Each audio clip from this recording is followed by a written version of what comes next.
Ladies and gentlemen, boys and girls, welcome back to another episode of Hitting the Fields Offseason live out of UCF. Now, my name is Andrew Montana, and I will be hosting this episode for you all today. And as we approach that kind of end of May, beginning of June portion of the year, we've got a lot of NBA playoffs and NHL playoffs to talk about, but we're going to be saving that kind of for the end of the episode. And I'll tell you why in just a second.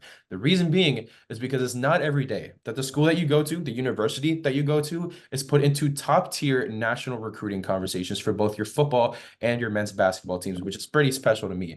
And because of posts like this one depicting UCF as a top tier destination for football players in the transfer portal, as well as this one indicating one of UCF's biggest news stories ever, there's a lot to talk about, hence this very episode. Now, we will be running it out, like I mentioned earlier, with some NBA and NHL talk, but in the form of a game, as the postseasons for both of those respective leagues are buzzing our phones every single night. I won't get into too much details with regards to the game because, why bother watching at that point? But we've got a very educational, informative, and entertaining episode in store for you all today. So don't go anywhere because Hitting the Fields offseason starts. Please land. Bang, right now. I'm not redoing that. No way. No way.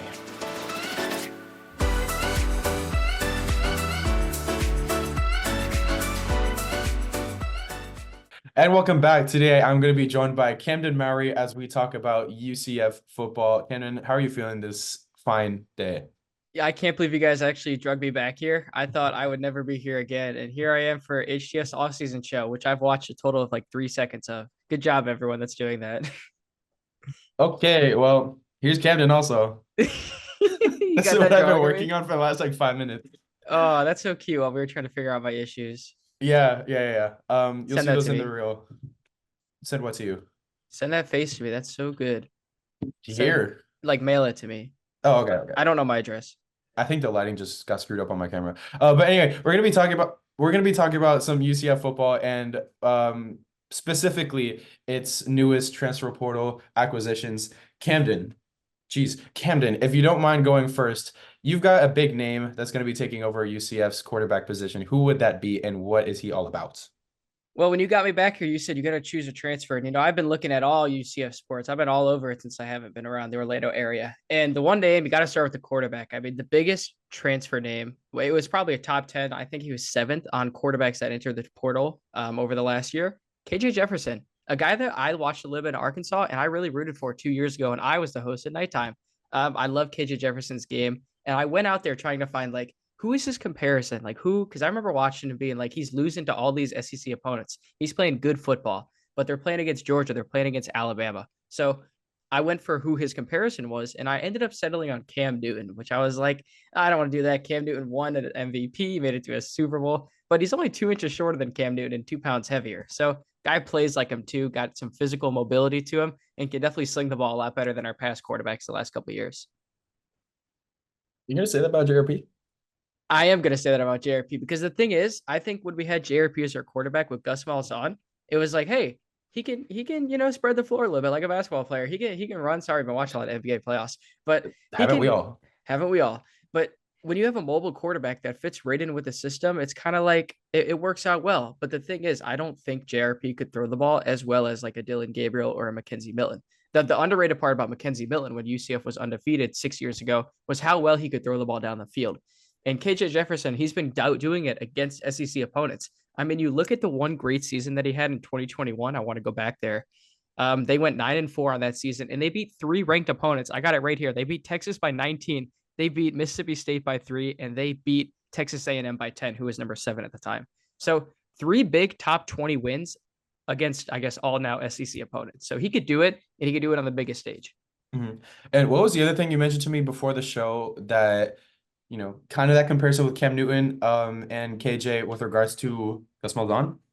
So Cam Newton, I'm going to start even like before Cam Newton got to Auburn. He was on Florida, which not a lot of people know. I didn't know. He was there for 2 seasons while Tim Tebow was the quarterback, and he was like, I can't be quarterback. Tim Tebow's the quarterback, and he transferred to Auburn. It was only there for 1 season, and in that 1 season, they win the national championship. He wins the Heisman. Who's his coach? Gus Malzahn.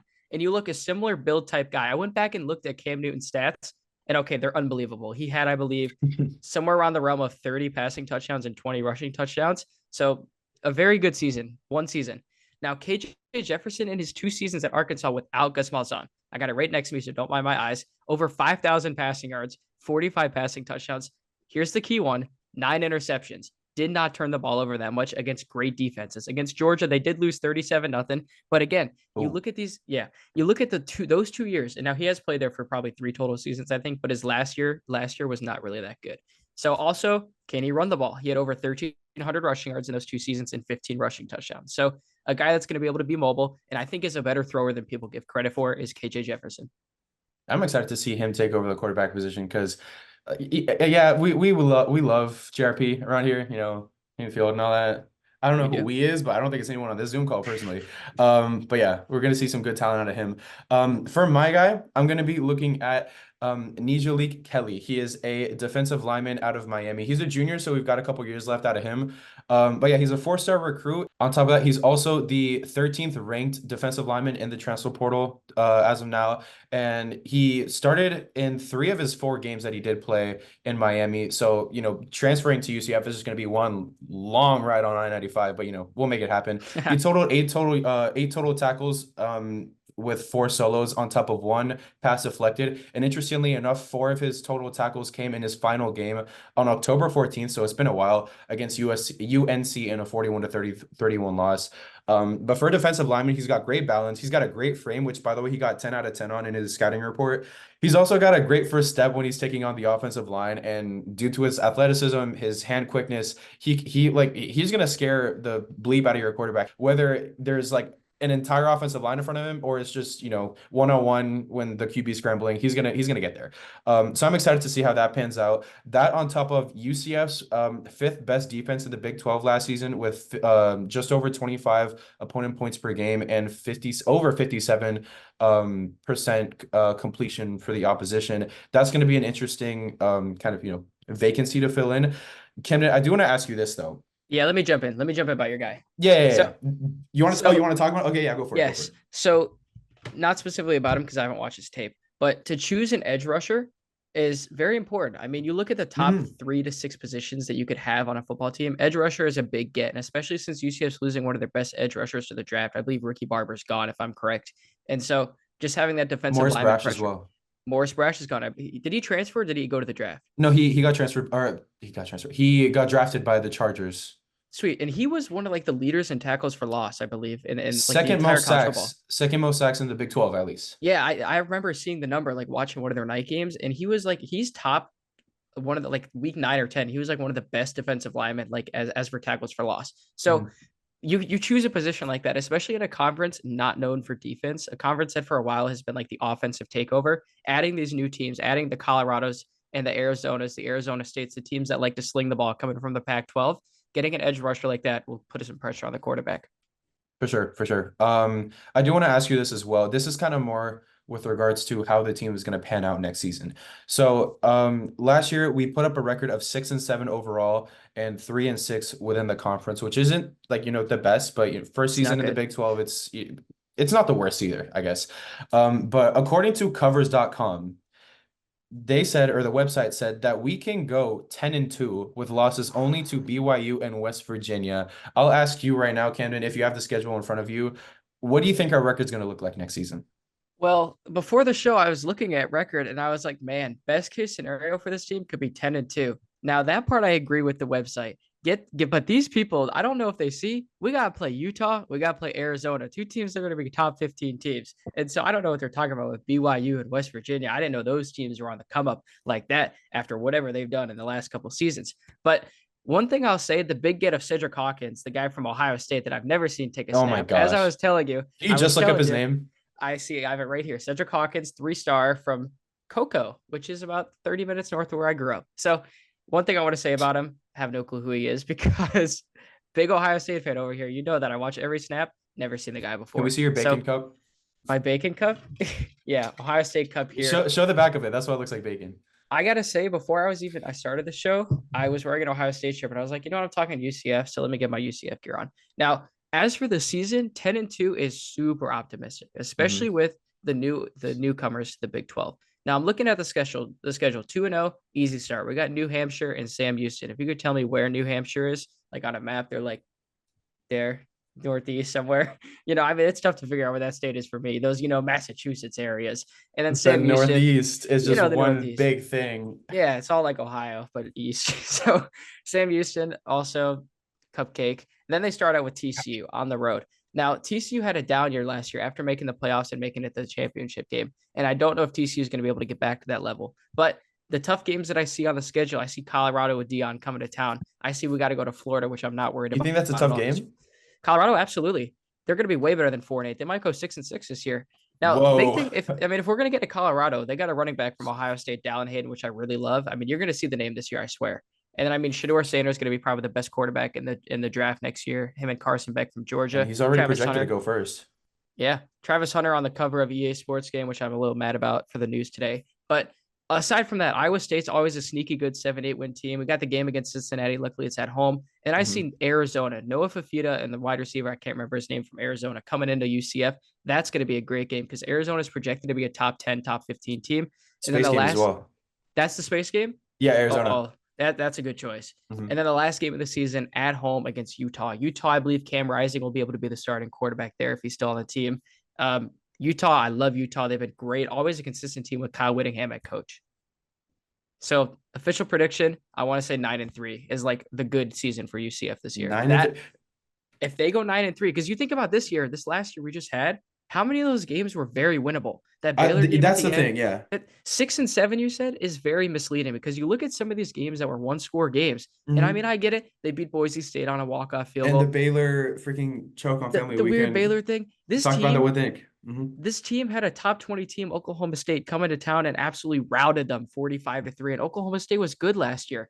Now, a couple close wins as well against Cincinnati and Boise State. But then you got the Baylor win where it felt like, hey, they should have won that game, even though the backup quarterback Timmy McClain was playing. Kansas State, they only lost to by 13, which Kansas State won the Big 12 the year before that. Oklahoma, they lose on a 2-point conversion. Texas Tech, they miss a couple field goals and extra points. They lose by 1 point. So this season could have easily been 8-4, 9-3 last year, which is why I don't think it's unreasonable to say they could have been 9-3 last year or this year. That's fair. I think it's just funny that you were like 10-2. Well, no way. But then you're like, no. 9-3 is the one. 9-3. I wasn't like upset about 10-2. I was upset that 10-2 with losses to BYU and West Virginia. Oh, okay. Because okay. that's who like, we're losing to. I get that. Because I looked through and thought, okay, Arizona and Utah are the two definite losses. Now, both those games are at home. UCF last year showed I thought a definite loss was Oklahoma, and they almost beat them. Now, almost doesn't count. It's not hand grenades or horseshoes or the Lakers in the playoffs. But anywho, it's sorry, Edger. Both those games being at home does help. And so you're a Lakers fan too. LeBron James. Going right. Okay. Sorry to get off track. But Arizona, Utah, both are going to be top 20 teams coming into town. So maybe we could steal one of those and then probably lose to an Iowa State or a TCU on the road or Colorado. Sneaky Colorado. You think Colorado's going to beat us? I genuinely think Colorado's going to be. I think there's a fine line between the people that when they were 3-0 being like they can make the playoffs this year with Dion, like the ESPN people. And there's a fine line between that 4-8 where everyone's like the Dion experience is over. They're going to have a great team. He's going to build it. Now, by great, I mean an 8-win team. But just the way he's building the team there, they're getting offensive linemen. They're getting all the transfers and recruits that he wants. And they still have his son at quarterback in Travis Hunter, which is probably could be a top 5 player in college football this year. The people don't remember this. They were 3-0. He got injured in game 2 or 3. I think it was game 3. And he barely played the rest of the season, Travis Hunter. He ended up coming back a couple weeks later and got torched by Stanford, but still wasn't really healthy the rest of the season. But we're not talking about Colorado. We're talking about UCF. I'm not scared of Colorado. Disrespectfully, I can't wait for Kirsten's parents to be yelling in my ear about that. That's not going to be a fun time. I still would probably take UCF because I do think Gus Malzahn and that offense is going to be better suited to match up against Deion Sanders and that defense.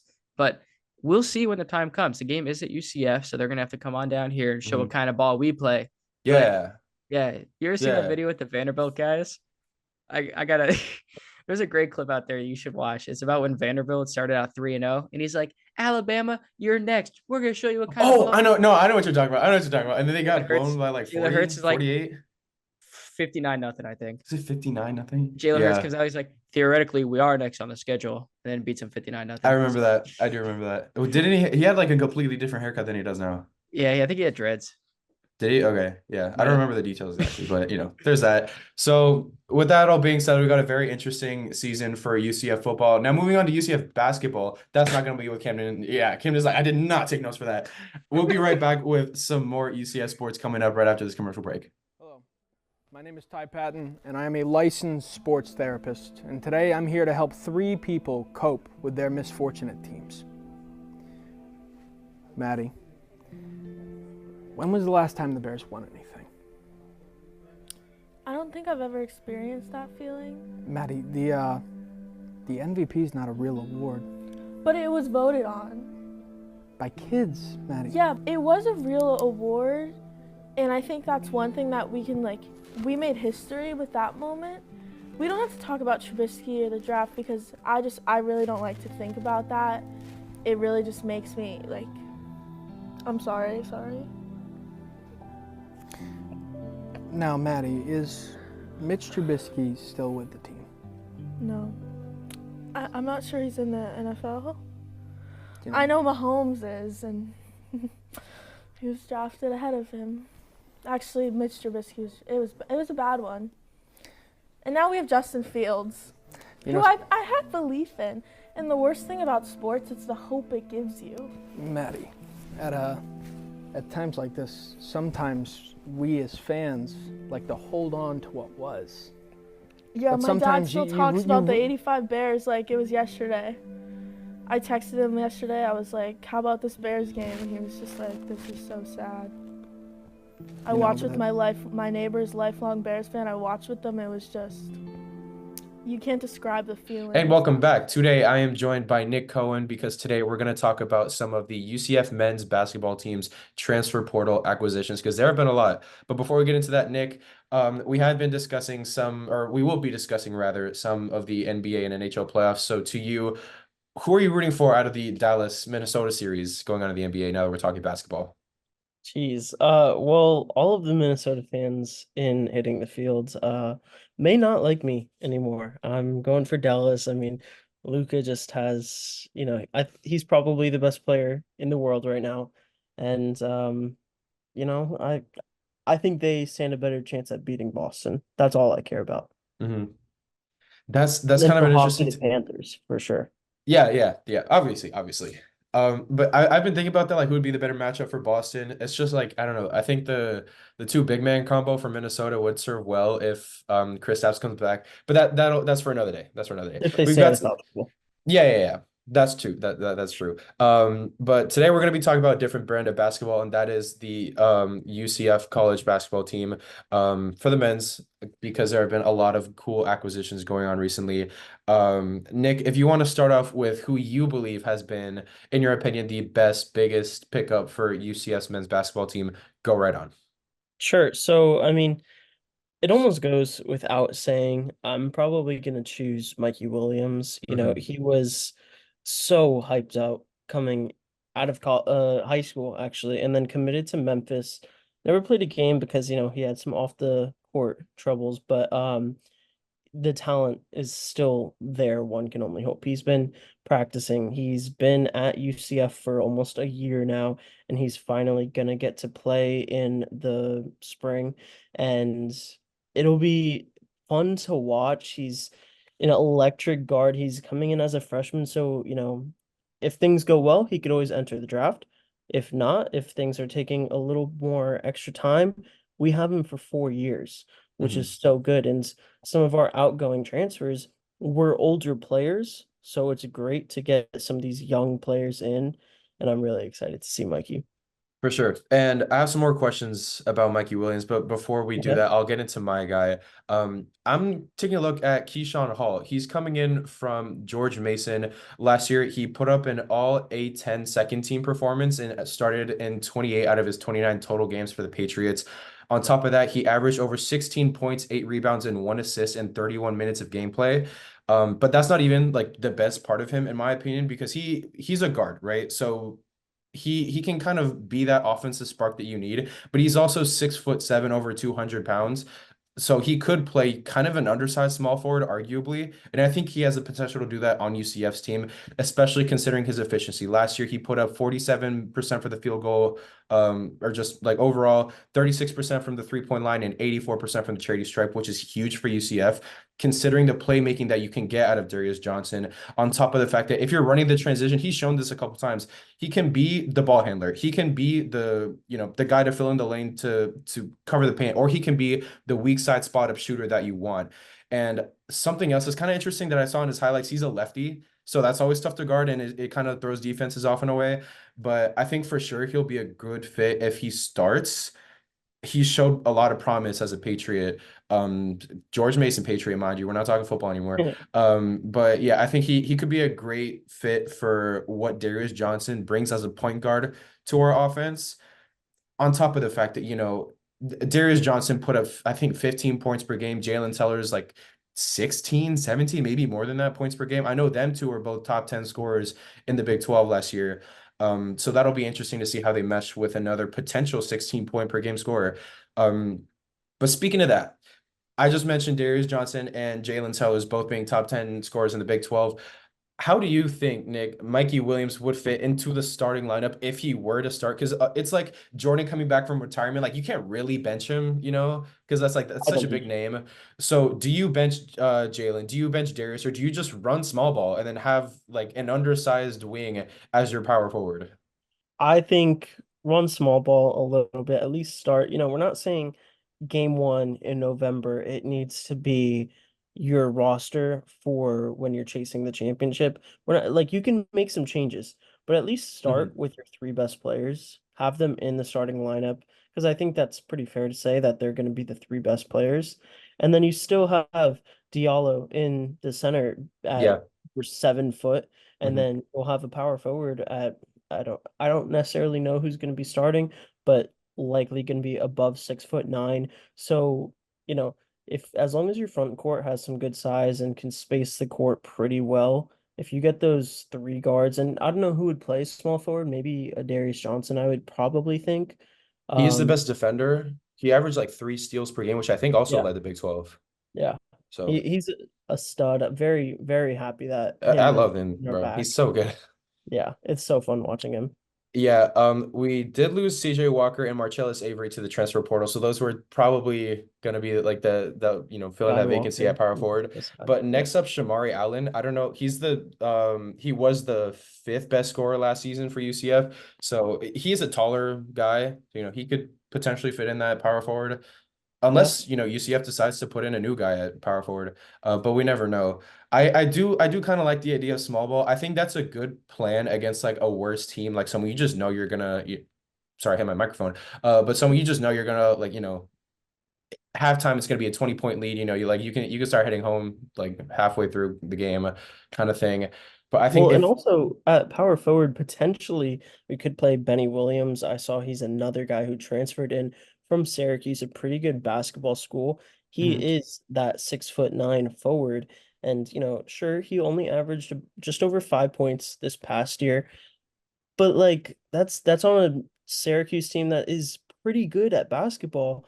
And coming to UCF, he'll have more opportunities to help with rebounds and, possibly be a lob threat. I think he is a potential, power forward for us. Yeah, that's a good point, because something that we do struggle with a lot, the Knights, is rebounding. Yes. And we got a little better at it, I think, last season compared to the season prior. Not to point at anyone in particular, but Brandon Suggs. Yeah. Yeah. Watching him play, dude, I was so glad to see him go. But yeah, that's going to be an interesting thing to see. Now, this has been kind of lingering in my head. I've gotten various responses from different people that I've asked, but I want to ask you, Nick, with regards to Johnny Dawkins. He's been on the hot seat for kind of, a couple seasons now, more or less. Considering the fact that, UCF hasn't made it too far in in March Madness, if it's made it at all. And then, you've got some late leads when it comes to, these close games, and then they just lose them, just blow a lead from halftime to the end of the game.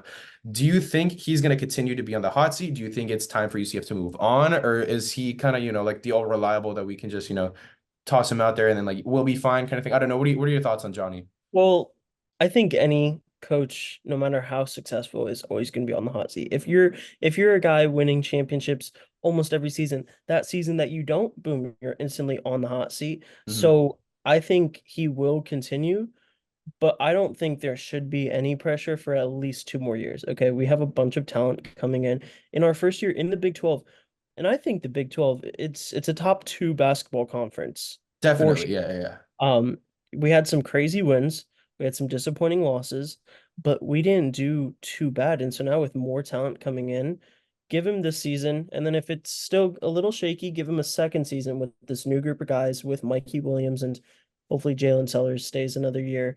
Then if God forbid we're not doing good in 2 years, then possibly talk about letting him go. But like Mhm. yeah. Yeah, I will say the end of our run in the American Conference, I was pro moving on from Coach Dawkins Mhm. because we weren't getting those rebounds that I talked about.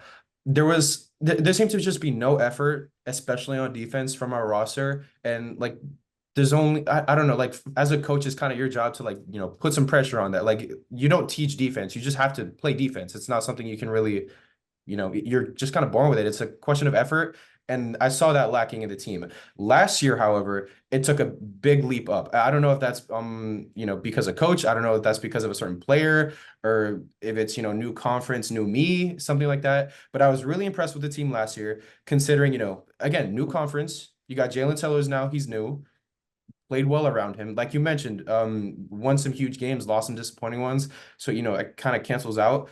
I think given the fact that we're in the new conference, he kind of got a clean slate. The school got a clean slate, really.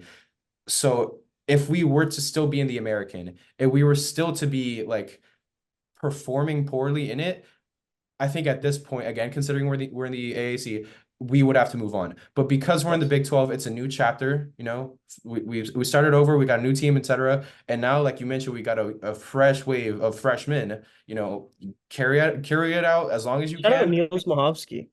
What's up? And shout out Niels Mahovsky, friend of hitting the fields.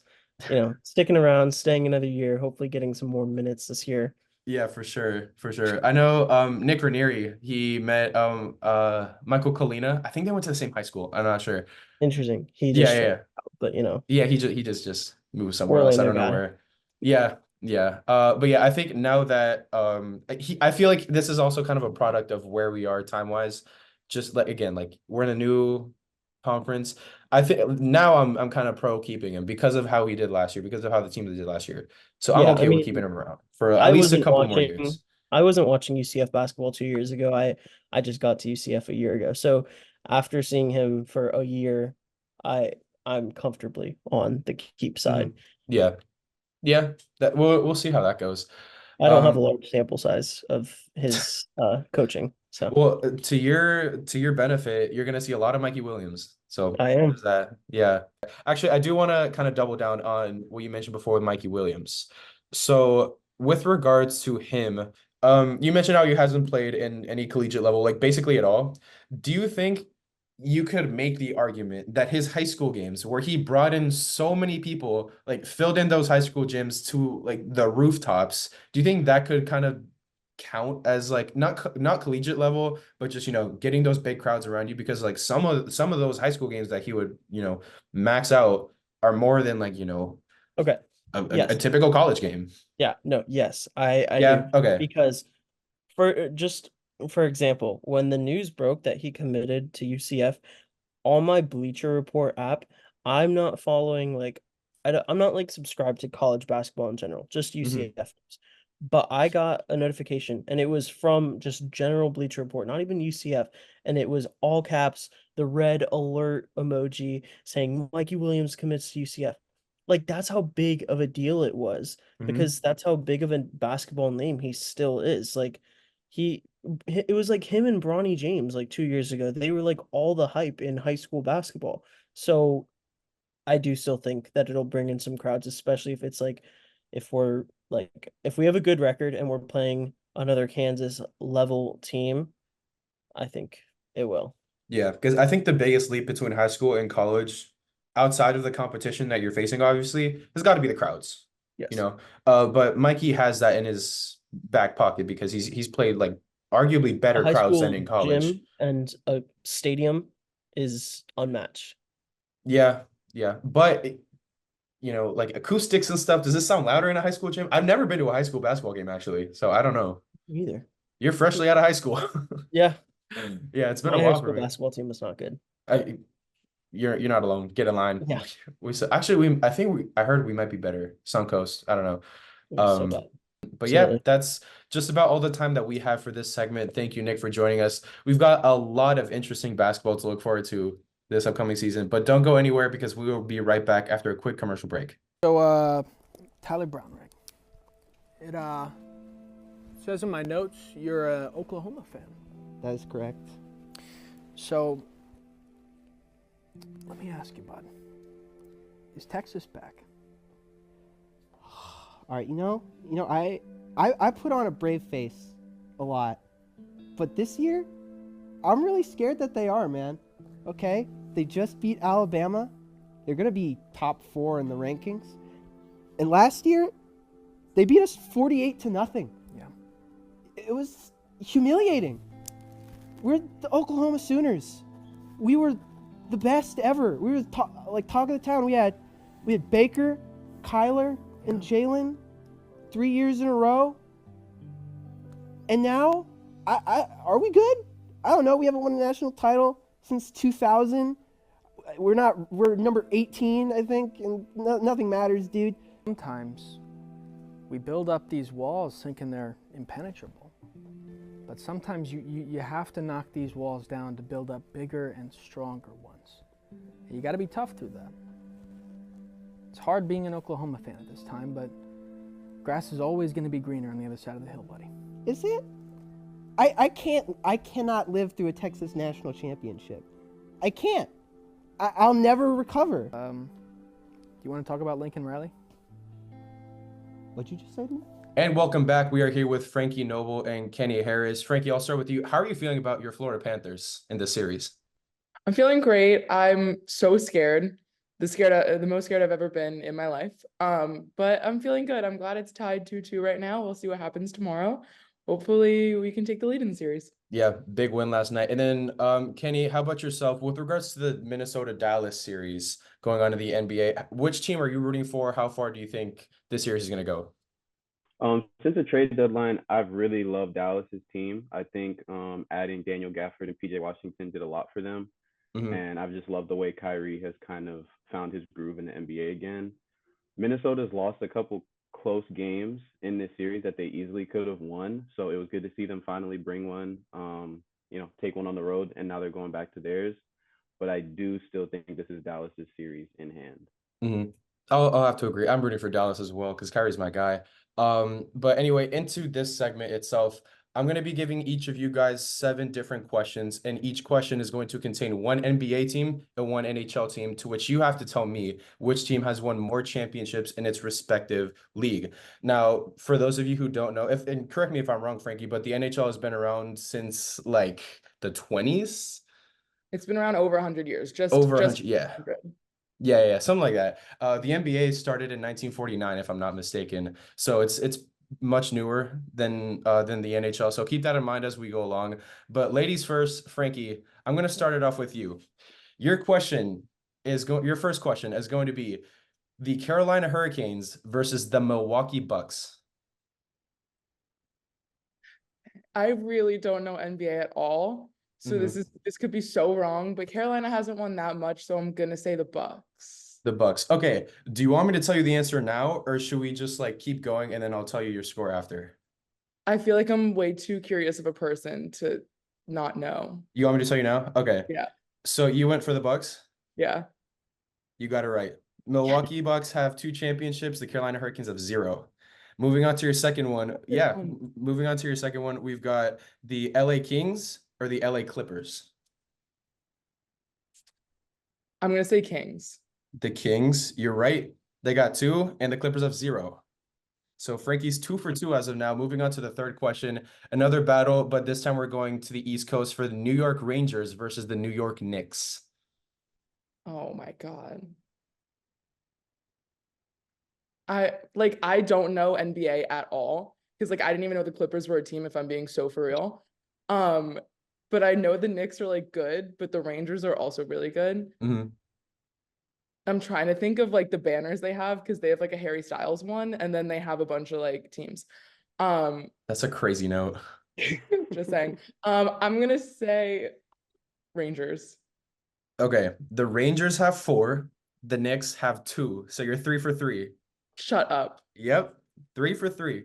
All right, moving on to number 4. We've got kind of a battle of Central Florida. We've got the Tampa Bay Lightning and the Orlando Magic. Who's got more? The Magic don't have any, right? You Well, tell you me. can't answer that, so I'm gonna say Lightning. Yeah, 3-0 Lightning. So you're 4 for 4 going into the 5th question. Now we're going out to Boston. Yeah, I'm impressed. We're going out to Boston for this one. The Boston Bruins versus the Boston Celtics. Stinky. I'm gonna say Celtics. You said the Celtics? Yeah. Okay, the Boston Bruins have 6. The Celtics have 17. So 5 for 5. This is insane. This This is is insane. actually like there is nothing around me that would like be me cheating. I cannot believe this. you. I'm believing you on this one. Okay, moving Okay. on to the 6th question. Remember, we've got 7, so you got 2 more. We're going for the Detroit Red Wings versus the Golden State Warriors. Okay, the Red Wings are an original 6 team, so they're over 100 years old. So I'm gonna say the Red Wings. You would be right. The Red Wings have 11 wins or 11 championships to the Warriors 7 all time. Now this last one's a little trick question. You got 6 for 6, by the way. Kenny, I'm gonna need a miracle out of you. No, this is scary because like a lot of the historical teams that I would know are like not an option anymore. So now I got to really get in my bag. Mhm. This is. I'm interested in how you do, but Franki, this one's a trick question. You ready? Okay. The Montreal Canadiens versus LeBron's teams. So we've got the Cleveland Cavaliers plus the Miami Heat plus the Los Angeles Lakers collectively. Who's got more? Montreal, correct me if I'm wrong, has 24, I think. I'm not gonna correct you if you're wrong. Okay, well, don't correct me if I'm wrong. Because then that'll give Kenny the answer, even though he's not even gonna answer it. But I think they have 24 or somewhere around there, unless I'm thinking of the Maple Leafs. I know Kenny's doing the math in his head right now. Like, So what teams has LeBron been on? Cleveland Cavaliers, Miami Heat, Los Angeles Lakers. Okay, I'm gonna say Canadians. 7 for 7. You're right. Shut up. Shut up. Uh-oh. The Cavaliers have 1, the Heat have 3, the Lakers have 17. So that adds up to 21. The Montreal Canadiens have 23. Oh, I was close. You were close. You Oh were close. I've never been in more of a state of shock than I am right now. I'm Like, impressed. I'm impressed. my You got phone is, 7 like, for blank. 7. Like, okay. Wow. All right. So Kenny, it's your turn. We need a sweep. And if we get a sweep, then I guess we'll just call it a tie because I was not expecting this. But your first question is going to be the New Jersey Devils versus the Dallas Mavericks. Okay. If I were in your position, I would definitely choose the wrong like answer. I would not have got You this can't right. say that. You can't say that.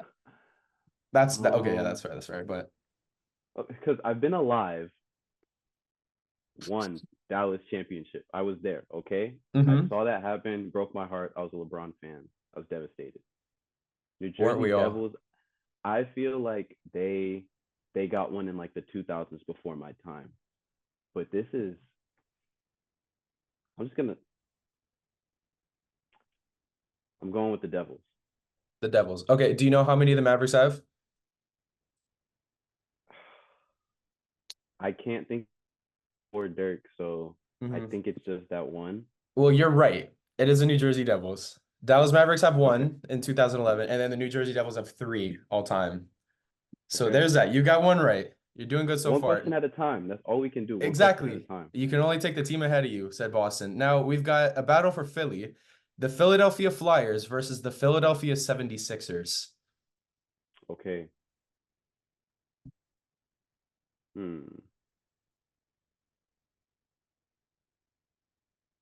Philly. Philly. I'm gonna go with the Sixers. And Frankie is our winner. We've No. gotten our first mistake of the game. The Flyers have 3, the Sixers have 2. Oh, So you got that one that's wrong. Do you painful. want to keep going? Because there's 5 more. Like, just why I'll not? see it through. Yeah, let's see it through. Let's see how well you can do. Next up, we've got the St. Louis Blues versus the Houston Rockets.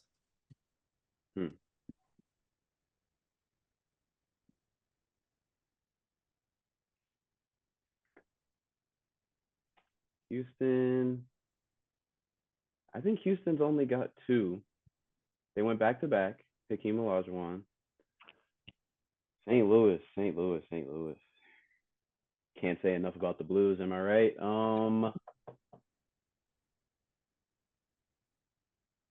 I'm gonna go with the Rockets. You got it. Rockets have 2 in 94, 95. That was the Hakeem years. And then St. Louis has 1. So you got 2 right out of 3. Now moving on, we've got the New York Islanders versus the Detroit Pistons. Okay.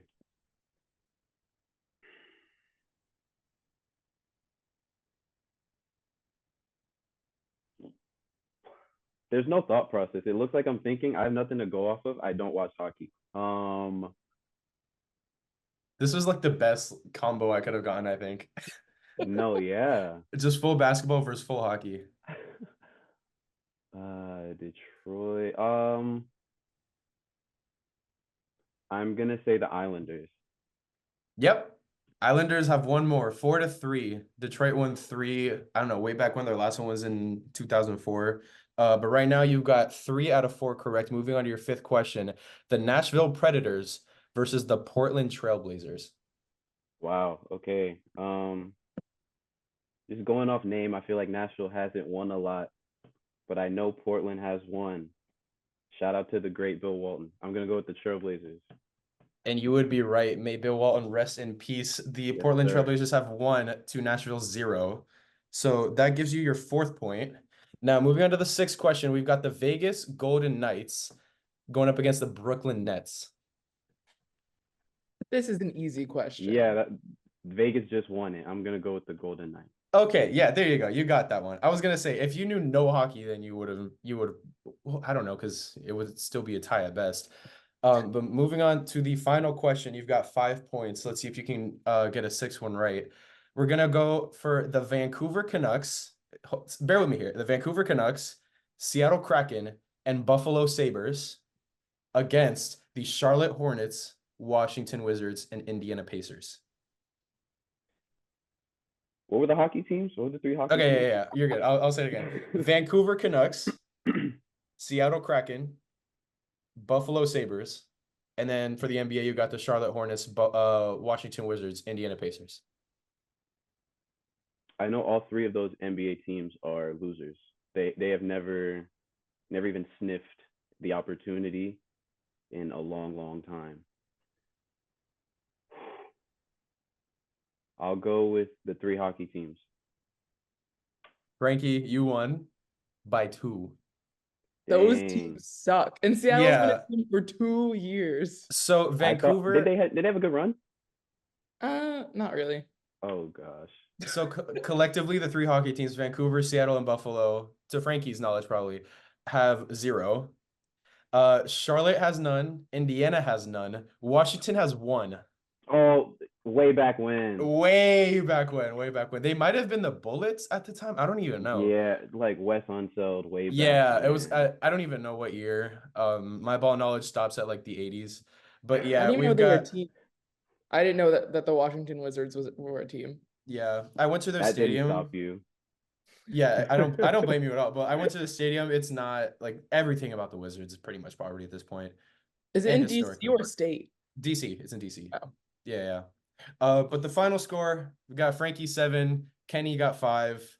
So there you have it. It looks like Frankie is the queen of both the NBA and the NHL Oh yeah. as we go into the latter stretch of these playoffs, which are turning out to be really exciting.